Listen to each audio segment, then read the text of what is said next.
اب ہوا کیا تھا، آپ نے محرم سے پہلے مباہلہ اور غدیر دونوں منائی، ایسے ہی ہے جی، دو بڑی عیدیں، غدیر تو خود کہا عید اللہ الاکبر، اور دوسری عید مباہلہ جو کہ آپ نے کچھ عرصہ پہلے منائی۔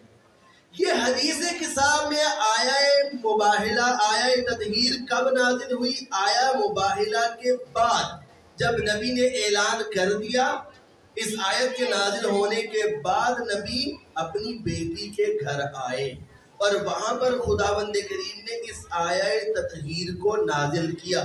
جس کو اختلاف ہو جا کر آیا مباہلہ کھولے اور اس کا شان نزول پڑھے، وہاں اسے نظر آئے گا کہ بی بی نے بھی حدیث کے اندر واضح نہیں کیا، کہا فی بعض الایام، فی بعض الایام۔ تو اس بعض الایام کو سمجھنے کے لیے آیا مباہلہ کو سمجھنا پڑے گا۔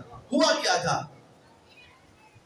کہ نبی نے خط لکھا نصارہ کو اور کہا کہ تم عیسیٰ کو اللہ کا بیٹا مانتے ہو، آسمانی کتاب تمہارے پاس موجود ہے، میں خدا کا نبی ہوں آخری، آؤ اور آ کر بات چیت کرتے ہیں، تم دار اسلام میں داخل ہو جاؤ۔ خط کس نے لکھا؟ نبی نے خود بلایا انویٹیشن دے کر، نصارہ آ گئے۔ کس حال میں آئے؟ زرق و برق لباس پہنا ہوا، سونے سے لدے ہوئے، بہترین سواریاں۔ آگے پوچھا محمد کہاں ہے؟ ان کا خیال تھا کوئی لمبا چوڑا قصر ہوگا اور وہاں پر مسلمانوں کا خلیفہ کنگ بیٹھا ہوگا۔ بتانے والے نے بتایا کہ وہ مسجد میں تشریف فرما ہے۔ ہم مسجد میں، اور محمد ان مسلمانوں کا بادشاہ مسجد میں بیٹھتا ہے؟ ہاں مسجد میں بیٹھتا ہے عام لوگوں کے درمیان۔ یہ اسی طرح سے تیار شیار ہوئے ہوئے رسول خدا کے سامنے پہنچے، جیسے ہی رسول خدا نے دیکھا منہ موڑ لیا۔ توجہ ہے؟ ویسے ہی انسان تیار ہوا ہو تو دل کرتا ہے کہ بار بار لوگ دیکھیں۔ انہوں نے سمجھا کہ شاید رسول خدا نے دیکھا نہیں ہے، یہ دوسری طرف سے آئے، انہوں نے منہ دوسری طرف موڑ لیا۔ پریشان ہوئے، کہا عجیب آدمی ہے بھائی، پہلے خط لکھ کر بلاتا ہے، اب ہم جب آ گئے ہیں ہمیں دیکھتا ہی نہیں ہے۔ وہ دوست جو دوسری مجلس میں موجود تھے، جب میں نے حدیث کی تشریح بیان کی تھی کہ حدیث کسے کہتے ہیں؟ قول پیغمبر، فعل پیغمبر، تقریر پیغمبر۔ یہاں پیغمبر نے کیا کیا؟ توجہ ہو تو، یہاں پیغمبر نے کیا کیا؟ فعل انجام دیا، منہ موڑا۔ وہی ہوا جو اس دن میں نے آپ کو بتایا تھا۔ وہاں تو پھر قول پیغمبر موجود تھا کہ اقتا لسان ہی، اس کی زبان کاٹ دو۔ یہاں قول موجود ہے، یہاں فعل موجود ہے۔ پریشان ہوئے، صحابہ کے پاس آئے، کہا کہ تمہارا نبی دیکھتا ہی نہیں ہے، انویٹیشن دیا، بلایا، اب کلام نہیں کر رہا، عجیب لوگ ہو۔ کہا ہوا کیا؟ کہا ایک طرف سے گئے، دوسری طرف منہ موڑ لیا، ہم نے سمجھا شاید نہیں دیکھا، دوسری طرف گئے، دوسری طرف منہ موڑ لیا۔ ہائے ہائے، صحابہ پریشان، عمل محمد کی تفسیر بیان نہیں ہو رہی۔ توجہ ہے؟ ایک صحابی سے پوچھا، دوسرے سے پوچھا، تیسرے سے پوچھا، کوئی بھی جواب نہیں دے سکا۔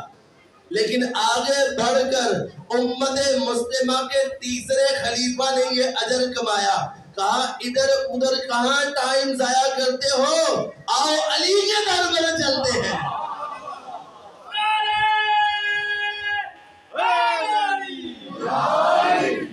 آؤ علی کے در پر چلتے ہیں۔ یاد رکھو، ڈائریکٹ آ جاؤ گے تو آنا در سیدہ پر ہے، گھوم کر آؤ گے تو تب بھی آنا ادھر ہی ہے، تو بہتر ہے نا ڈائریکٹ آ جاؤ۔ آ گئے، کہا کیا مسئلہ ہے؟ کہا کہ یہ پریشان ہے، سرکار جواب نہیں دے رہے۔ جیسے ہی امیر المومنین نے ان کا حلیہ دیکھا نا، سر سے لے کر پاؤں تک، کہا اسی حلیے میں گئے تھے؟ کہا ہاں اسی حلیے میں گئے تھے۔ کہا شرم کرو، تم آسمانی مذہب کو ریپریزنٹ کر رہے ہو، تمہارے حلیے سے تو لگتا ہے کہ تم فرعون اور نمرود کے وارث ہو۔ یاد رکھے دیندار طبقہ، سب سے زیادہ سخت پرسش آپ کی ہے کہ آپ کا، میں نے پرسوں عرض کیا تھا، آپ کا ظاہر کم از کم دینی ہونا چاہیے۔ بعض لوگ کہہ رہے ہیں یہ تو منافقت ہے، ہپوکریسی ہے بھائی، منافقت ہے۔ بھائی کوشش تو کرو، کوشش تو کرو، بنتا یہی ہے۔ اندر آگ لگے گی تو باہر خود بخود نظر آ جائے گی، لیکن تم باہر سے شروع کرو، اندر خود بخود پہنچ جائے گی۔ کہا کہ محمد کبھی بھی اس طرح سے تم سے نہیں ملیں گے۔ کہا کیا کریں؟ سادہ لباس پہنو۔ کہا بادشاہ کے سامنے جانے کے لیے سادہ لباس پہنے؟ کہا ہاں۔ حضور یاد رکھیے، اگر بعد نبی امت قاصر ہے کہ رسول کی حدیث پڑھنے کے بعد بھی اس کی تشریح نہیں کر سکتی، تو یاد رکھیے عمل محمد کی تفسیر اگر علی نہ ہوتے تو کوئی بیان ہی نہیں کر سکتا تھا۔ اسی لیے میں نے کہا تھا کہ نبوت کا دروازہ بند ہونے کے بعد اگر ہم نے علی کو نبی نہیں مانا تو کسی کی تو اوقات ہی نہیں ہے کہ ہم کسی اور کو نبی مان لیں۔ سادہ لباس پہنے،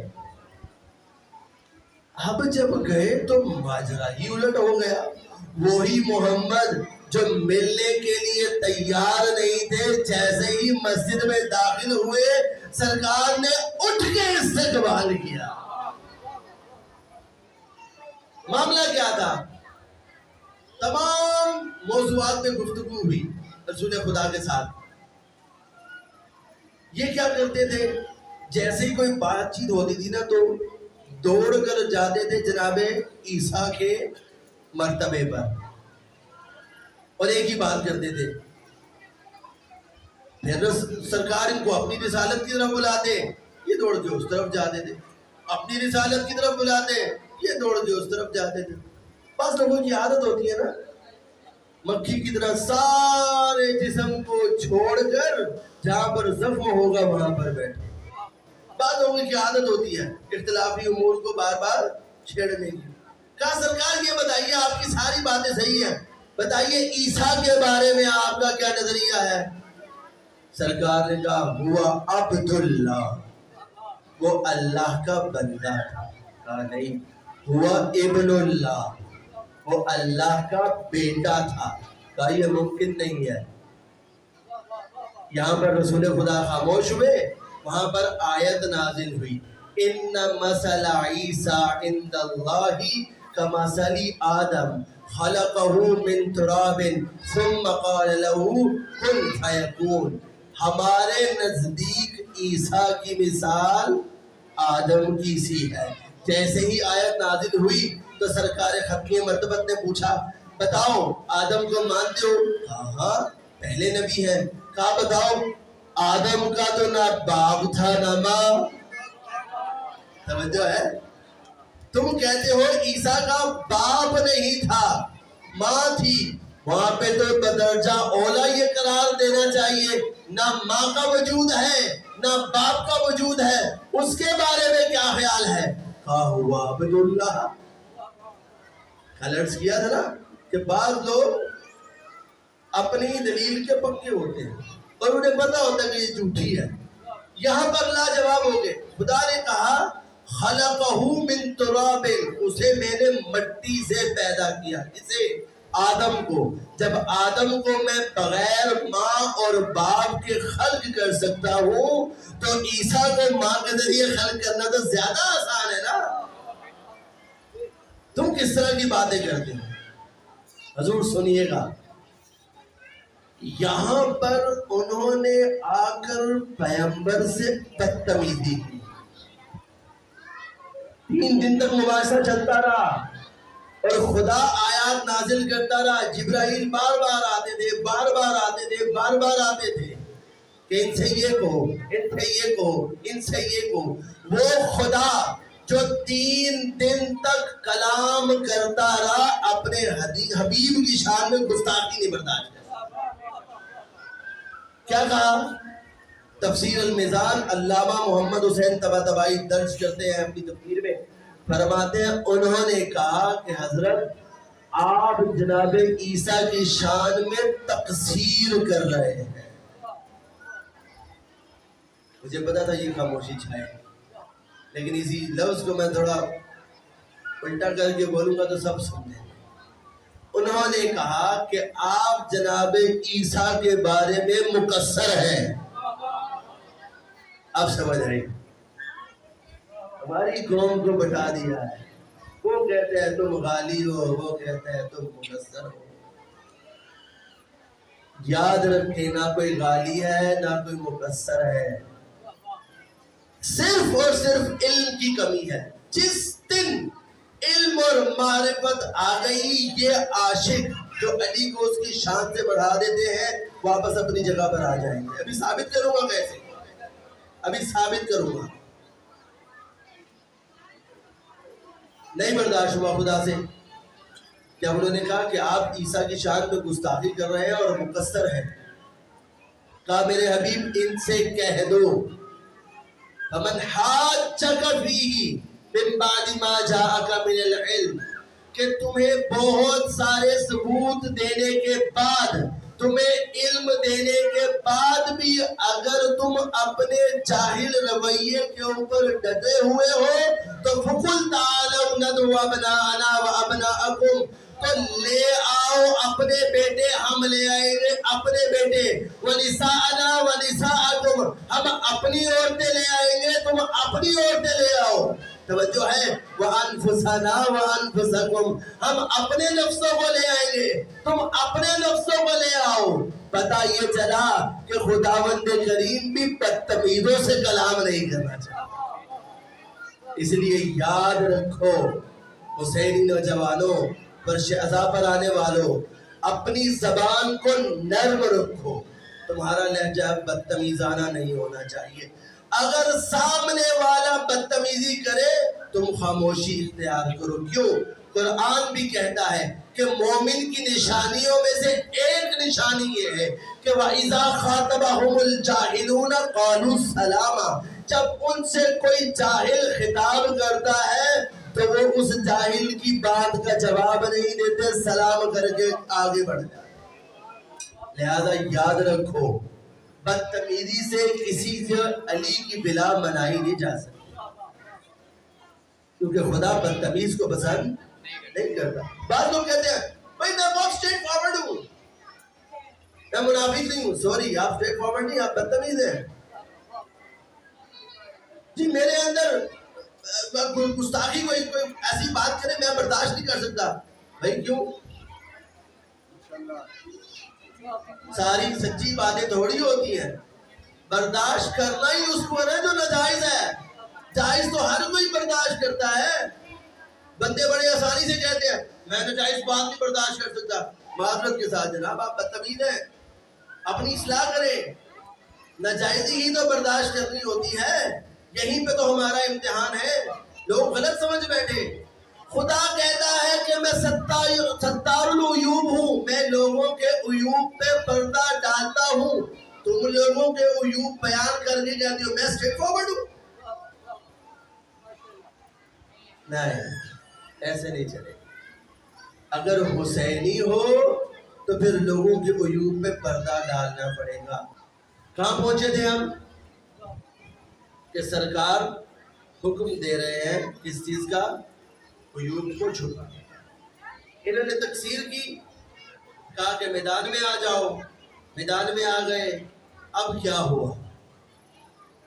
یہ چادر کسافیں عصمت و طہارت میں لپٹے ہوئے لوگ نجاست کو دور کرنے کے بعد، لوگوں کو نجاست قرار دلوانے کے بعد خدا کے منہ سے اب جب میدان میں آئے تو کیا ہوا؟ توجہ کیجیے. بس اس کے بعد مصائب کی منزل ہے۔ اب جب میدان میں آئے تو کیا ہوا؟ سب کچھ چھوڑ کے میں صرف مباہلہ کا میدان بیان کر کے آگے جا رہا ہوں۔ جیسے ہی انہوں نے دیکھا نا کہ پنجتن پاک آ رہے ہیں تو پادری نے سوال کیا کہ بتاؤ کون آ رہا ہے؟ بتاؤ محمد اپنے اصحاب کے ساتھ آ رہا ہے یا اپنے خانوادے کے ساتھ آ رہا ہے؟ توجہ ہے؟ کہا کیوں؟ کہا اگر تو محمد اپنے اصحاب کے ساتھ آ رہا ہے تو پھر نبڑنا مانگے، لیکن اگر محمد اہل بیت کے ساتھ آ رہا ہے تو پھر معاملہ خراب ہے۔ خود اٹھ کے دیکھا کہ 5 ہستیاں آ رہی ہیں، ان کے علاوہ کوئی بھی نہیں۔ اب اس نے ایک جملہ بولا، کہا کہ میں جو دیکھ رہا ہوں اگر ان لوگوں نے مباہلہ کر لیا اور ان لوگوں نے آمین کر دی اور جھوٹوں کے اوپر لعنت ہو گئی تو رہتی دنیا تک عیسائیوں کا وجود ختم ہو جائے گا۔ توجہ ہے؟ مجھے بتائیے کون سی ایسی شخصیت تھی جو اس نے نہیں دیکھی تھی؟ توجہ کون سی ایسی شخصیت تھی جو نہیں دیکھی تھی؟ رسول خدا سے کل کلام کیا تھا، برابر میں وسیع بیٹھا ہوا تھا، اس کو بھی دیکھ چکے تھے، سیدہ آ رہی تھی لیکن وہ برقعے میں تھی۔ پھر انہوں نے کون سی ایسی شخصیت دیکھ لی تھی کہ جس کو دیکھ کر وہ بھاگی گئے کہ ہم مباہلہ نہیں کریں گے؟ توجہ ہے؟ نہیں توجہ؟ وہ کون سی شخصیت تھی؟ تاریخ کہتی ہے اگر یہ عیسائی کسی سے ڈرے تھے تو وہ حسنین شریف ہیں۔ میں پوچھوں گا عیسائیوں، وہ چھوٹے چھوٹے بچے دیکھ کے تم ڈر گئے؟ تو شاید عیسائی بھی کہیں گے مسلمانوں تم شاید جانتے ہو یا نہیں جانتے، ہم جانتے ہیں حسن و حسین کا مقام کیا ہے۔